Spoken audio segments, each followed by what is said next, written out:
Hello, I'm Ronnie Eldridge. Welcome to Eldridge and Company. No one has exhorted us more to healthy living than Jane Brody. For almost 35 years in the New York Times and newspapers across the country, in books and on stages, she has explained all matters of health and well-being from birth to death, all the while doing her best to convince us of the benefits of her sound advice. And she's my guest today, and I'm delighted. Thank you. Thank you, Ronnie. You really have covered everything. I mean, it's even pre-birth, it's health, it's how you cope with life, it's what's going to make you healthy, what's going to keep you healthy. If you're not healthy, what you could do. It's been an amazing range. And it's been an amazing career. I mean, I've really enjoyed it because I have no opportunity to get bored. You know, every week my subject changes. Yeah. And it's a discovery all the time. It's a new discovery somehow. How do you do that? How do you discover? Well, I mean, how I choose my topics, for example, you might tell me that something is bothering you, you know, your feet are bothering you and you have some particular problem. And then I say, gee, that's a good topic. I'm sure there's lots of other people with the same kind of problem. And I'll start researching it. Now, of course, that we have the internet, the research is a lot easier. But of course, I use professional journals and I use professional people to flesh out the information. And you use also just average people. They write to you, don't they? Do you Well, get a lot? I get an enormous.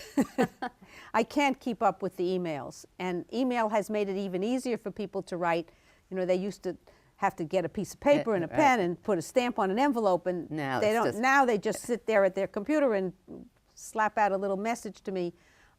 But of course, lots of ideas come to me through the readers' emails and sometimes snail mail. Right. But also from the journals. Yeah. I mean, there's something that happens, there's something that gets published. For example, there was a recent article, I think during the summer, about Tai Chi in the New England Journal of Medicine. And I said, you know, I haven't looked at this subject for a while. Let's take a look at what Tai Chi can and can't do, because it's a very valuable tool for some people, and especially people as they're getting older, whose balance is at risk. Tai Chi is wonderful for improving balance. And you also, I think, use a lot of personal experience that generates then different things. You know, years ago, the Times was very unlikely to let anybody, any reporter, talk about a personal experience. And then I sort of broke the ice with my column on personal health. Eventually, I started out being very, very austere. And when I finally introduced some personal experience, the readers just loved it. And the response was enormous. So it's not just my own experience, though. It's the experience of people that I run into, or my friends. Every one of my friends has been featured in my columns for one reason or another. Well, it's that shared experience. I mean, I used to be a politician, and I always thought that my special quality of being a politician was that I was very much like other people. Yes. And so that if I didn't understand something, then I knew they weren't going to understand something, if I was interested in that kind of thing. I've been particularly interested in your latest things. I mean, the aging, for instance, since I'm aging. I'm going to be 80 years old in January. God bless you. And I mean, when you look at life expectancy, I'm over it, right? I've already outlived my life expectancy. You're over the life expectancy of, if you had been born 80 years ago, what they predicted how long you would live. But now the predictions are all up for grabs. Yeah. The largest growing segment of the population are people over 100. It's amazing. And you've written about them, and yes. It's so exciting to read about them. And then you wrote about loss, personal loss, the loss of your husband. Before that, you had written about that happens, coping with death, or What's a wonderful title? What was the title? Jane Brody's Guide to the Great Beyond. Great Beyond. Yes, Jane Brody's Guide to the Great Beyond is a book that deals with end-of-life issues and how people should prepare for them at the earliest possible age. From the time you reach majority at age 18, that's when you should start making plans just in case. I mean, people do die young. Some people do die young. Or you have to cope with your parents or a sibling or whatever. Eventually, everybody's going to die. Yeah, there is no cure for mortality. But one of the reasons that you say people don't like to think about it is superstition. And here you wrote this book, and it was quite amazing. What brought you to the book at the time? Well, I have been covering every aspect of life, as you say, from before birth, and even now before conception. Yeah. all the way through the whole life process. And you know, part of the life process is dying. And we pretend it doesn't happen. Totally. And because we pretend it doesn't happen, it's a miserable experience for an awful lot of people, that it doesn't have to be so miserable. It doesn't have to be as miserable for the person who's dying or for the person's loved ones, if you make the right preparations in advance. And you think people should do that at every age? I think they should do that, and they should relook at what their decisions were, that they made maybe when they were 40 or 50. When you're 70, you might have a different thought about things, or when you're 80 or 90, you may have still another different thought. And you make those adjustments. These things aren't set in stone. You're not committed to your initial decisions. Right. You can always adjust. And them. hopefully you do. You grow and you understand things better, Yeah. and maybe it'll change. I don't want to dwell on loss and stuff, but you're very close to your husband. And does that open a whole new avenue for you as far as interests go and what you might write about? Well, certainly, you have no idea. I mean, I did not expect when I wrote The book, yeah. when I wrote the book that I was going to have to be dealing with this issue so quickly. But right after, just before my husband died, I sat down in the middle of the night. I flew out to California on a business trip, and I was up at 3 o'clock in the morning, and I took this yellow pad and I started writing. I started writing about what it was like to experience the loss of someone you've been with for 44 years. Incredible. And I didn't know that my editor was going to want to publish it. I was just shocked. I just threw it out as a possibility, and he says, "Oh, great, let's run it next week." The response was unbelievable. And so then I wrote 2 other columns, one on condolences and how to issue them, and not to pretend that you can't mention the person's name or any experience you had with the person because, oh, it'll make the widow feel sad. Well, what makes you feel sad is if people pretend that never happened. that you never experienced this loss, and that the person didn't exist, and it wasn't, you know, the meaning is lost. Yeah. I had an entirely different experience because my first husband died when he was 42. Wow. And I was 39, had 3 young kids, and overnight. You had a very short time also to deal with the pending death. But overnight, when you're young, was a totally different thing. And it was amazing to me at the letters that came. Yeah. And I basically said it was the secret life of Larry Eldridge, because these were all people I didn't know he knew. A hardware store in New Jersey that he used to drop in when he was there. I mean, just incredible things. And I think that's very important.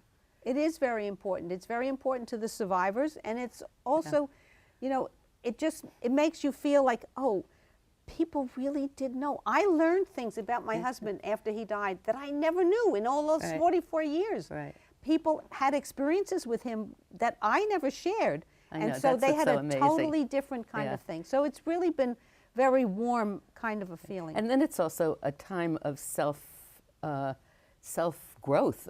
I know it was a turning point for me because I was always the pessimistic one in the group, or the cautious one, and Larry Eldridge was always very optimistic. He always enjoyed everything before it happened. And I realized how lucky he was he did that, because he died so young. Yeah. And it changed me right away. I really realized you can't wait to enjoy things. You've got to enjoy them when you have them. Biggest lesson of my life was my mother, who died when I was not yet 17, and she was just 49. And I learned then that you do not postpone living, that you live each day as if it could be your last, with the eye on the future, because you don't want to, you know, burn all your bridges before you've gotten there. But still, I learned that lesson as a child, really, as a teenager, and I carried that through my whole life. Right? It's a terrific lesson to learn. Then you learn empowerment. I remember the time I hung my first picture, because that was always his job. Yeah. But, you know, running through all these things is something that you refer to as psychological resiliency. Yes. Now, how do people get that? This is a very good question, and I think if we knew the answer to that, we could instill it genetically somehow into people. It would be wonderful. But some people just seem to come out of the womb that way. I think one of the characteristics that's essential is optimism. You're not resilient if you're not optimistic. You can't. They go hand in glove. So you have to start with the notion that you can accomplish something, that this can be done. The glass is half full, it's not half empty. And so that helps a lot. And you have to be able to look to the future. I mean, I just got yelled at yesterday because I announced that I had seen some dirt up on the wall of my bathroom, and I climbed up on the edge of the tub to wash it. And before I knew it, I was climbing around the whole edge of the tub washing the wall.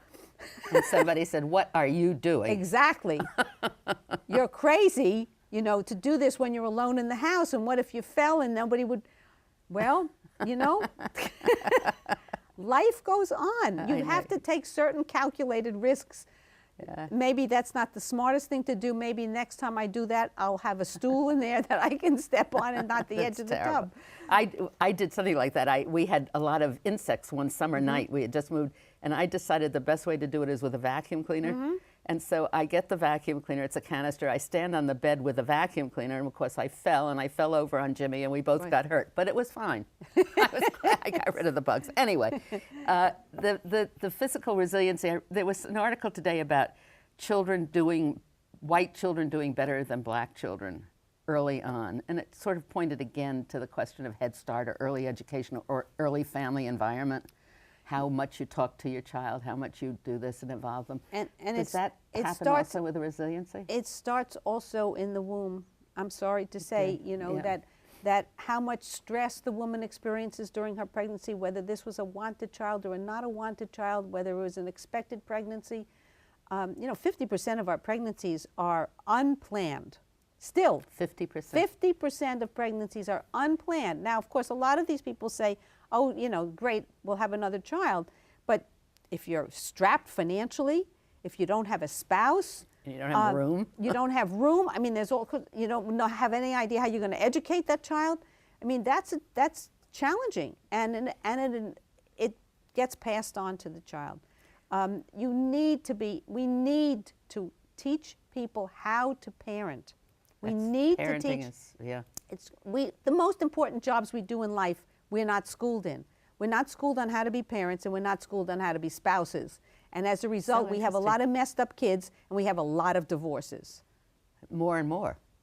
Well, I think the divorce rate has settled down. Yeah, settled down. But, you know, it's become socially accepted to be divorced, and so people who just said, oh, you know, we're not doing so great, let's just split.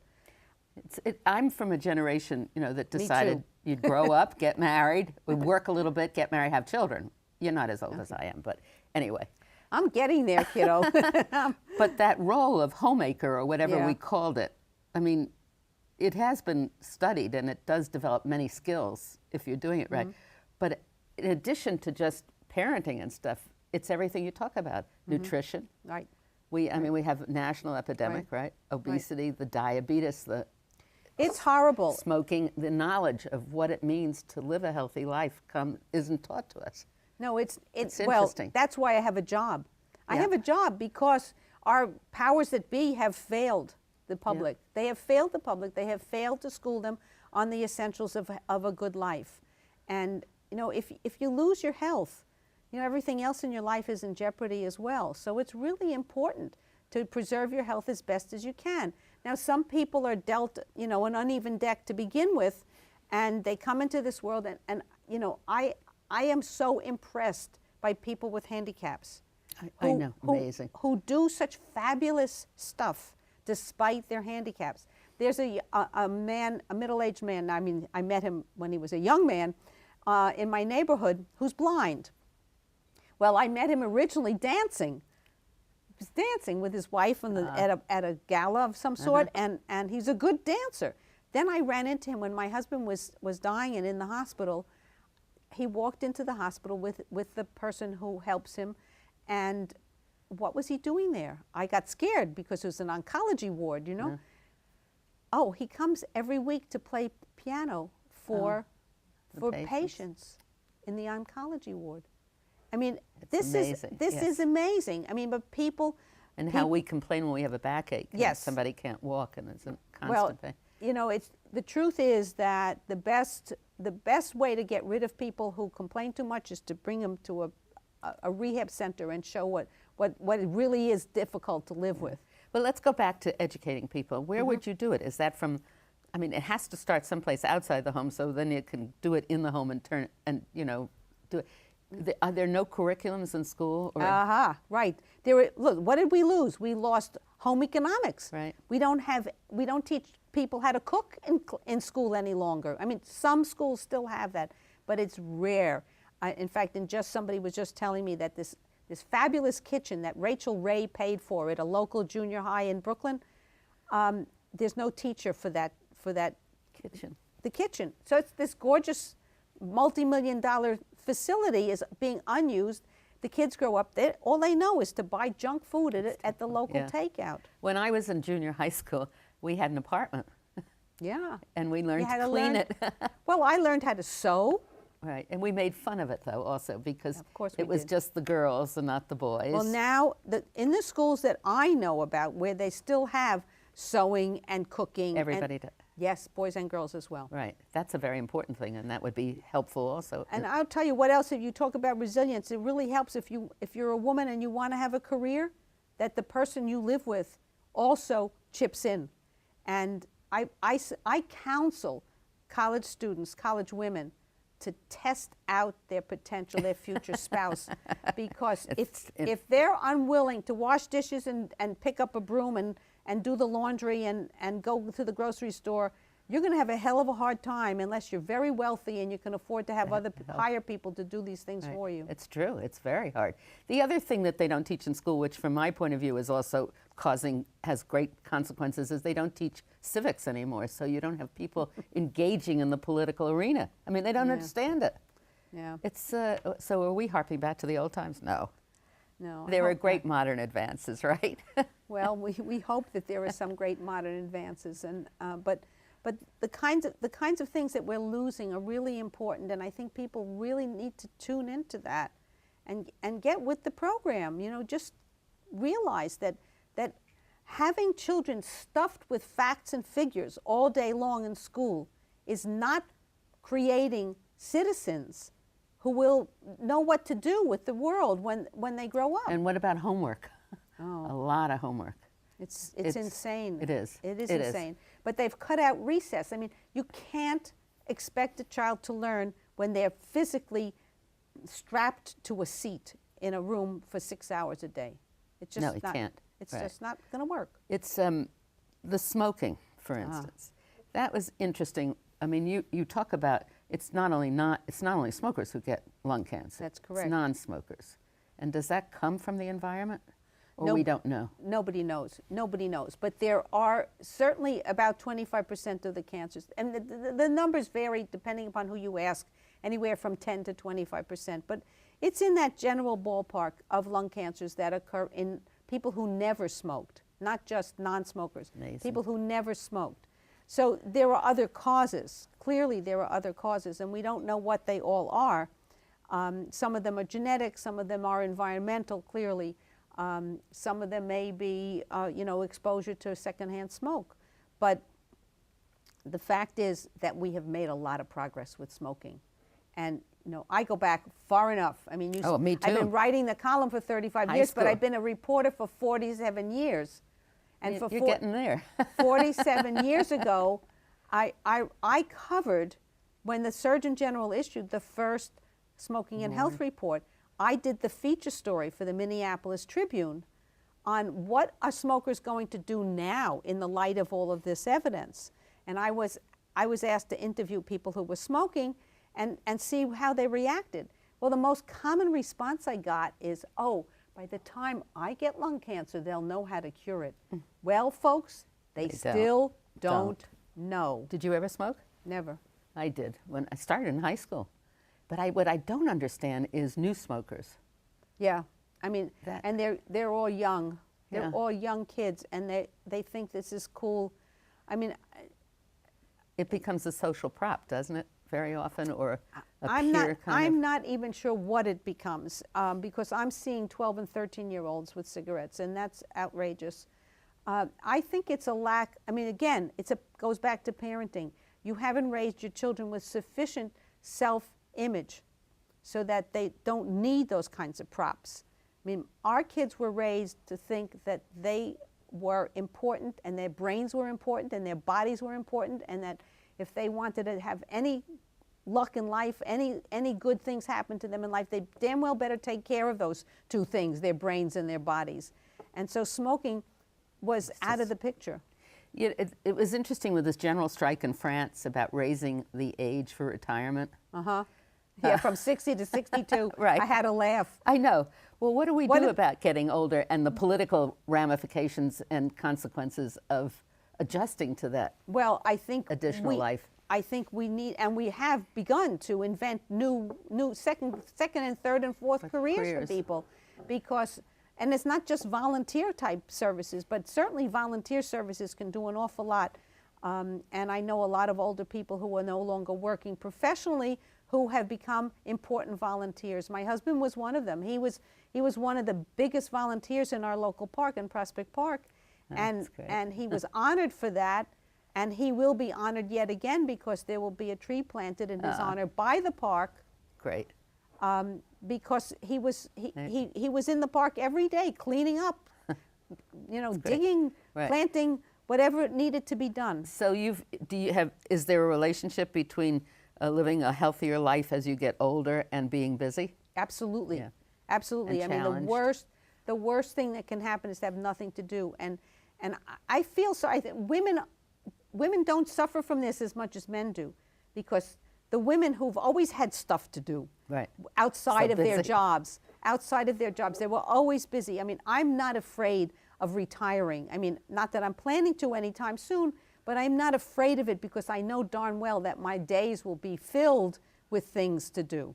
But the men who all they did was go to their jobs, came home, they got fed a dinner, they maybe watched something or read the paper or read a book and went to bed, they haven't a clue as to what to do. As and to they just how hang to around fill more. And that, that kind of retirement is a very bad predictor for a long and healthy life. It's incredible. They're also, let's start for a minute at the beginning of life, and then I really want to know how you got interested in all of this. It's very important, isn't it, just after the time of, well, you said before conception, but also just after the time during the pregnancy. It's very important to watch what you're doing. I mean, I remember when I was pregnant, 20 pounds was the limit you were supposed to gain. 24 when I was pregnant. And I ate nothing but cottage cheese with a little ketchup on it. Yeah. But, well, they have found that excessive weight gain in pregnancy predicts for two big babies, and two big babies predict for fat children, and fat children predict for fat adults. And all the ramifications that come with it, the diabetes, the heart disease, the kidney problems, that you name it. It just goes on and on. So the worst thing we can do to our kids now is to set them on a path to obesity. I mean, as far as health is concerned. What started you on the path to this personal health? Well, I started out writing about what we did to treat diseases, to treat and detect diseases. And then one day I woke up and I said, why are we focusing on the aftermath of disease when we should be focusing on the prevention of disease? And so my whole raison d'etre. You've been a pioneer in this whole thing. Yeah. My whole raison d'etre is public health. My whole raison d'etre is to keep people healthier and to do what we can to stay, we can't, there's no guarantees, but you can weight the odds in your favor. And that has been my goal from the beginning. How I got to write the column, however, was... How did you get to be a writer? How did I get to be a writer? Well, I started out as a biochemistry major, and I worked in labs during the summer. And after the second summer of lab work, I said, you know what? This is not a life. Right. This is too lonely, it's too remote. I was going to say you're too social a being. Exactly. Yeah. I'm too social a being. I need more immediate gratification than comes from a laboratory. Right. And so I woke up one day, I was editor of a college magazine, and I said, I love this, why don't I do this? I took my science education and I put it into journalism. So great. Was your father a remarkable father? My father was an encouraging father. When I was 4 years old, I told my father that I wanted to be a veterinarian. And my father said, Cornell has a college of veterinary medicine. And I mean, he didn't discourage me from doing whatever it is I thought I should do. And he taught me all the sports that I needed to learn. He never put me down. So, I mean, there was a study years ago that said if women with encouraging fathers managed to do healthier, better lives or something. But you had said that your mother died young, so Yes. you learned this, did you learn a lot of these things about healthy living at home? No. Did you start? No, huh? No, not really. I mean, except that my father was always physically active. I mean, when he married my mother, he taught her how to play tennis. He taught her how to swim. Yeah, so that, You know, so, you know, I followed in that footstep. My father would come up on summer weekends to the country, and he would take a 5-mile hike at 6 o'clock in the morning, and I went with him. Yeah. I mean, I didn't think anything of it as a 10 That's or great. 11-year-old to hike 5 miles Let's before go back to breakfast. public health. Some of my grandchildren recently, just last week, went to Disney World or Land, whatever is in Florida, and they came back, their first comment was, everybody is so fat. Oh, yes. And the food is so lousy. Yes. Now, do we have enough money in public health budgets to start to really do something? I mean, I know we advertise sometimes on the subways and there and that, but you've proven, it No. seems to me, that there is so much to do. There's a lot to do, but you know, we really have to start blaming the people who produce all this garbage and who say, oh, well, that's what the public wants. Well, they're just interested in making money. But my message to those companies is a dead consumer doesn't consume.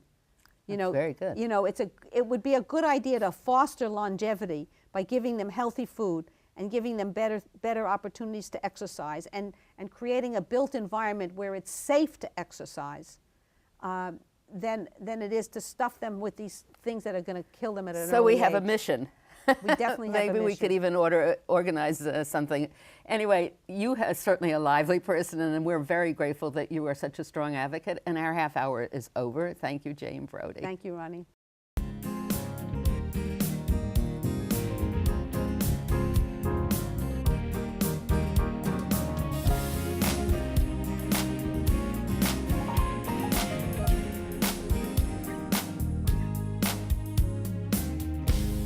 If there are any people you'd like to hear and topics you'd like us to explore, please let me know.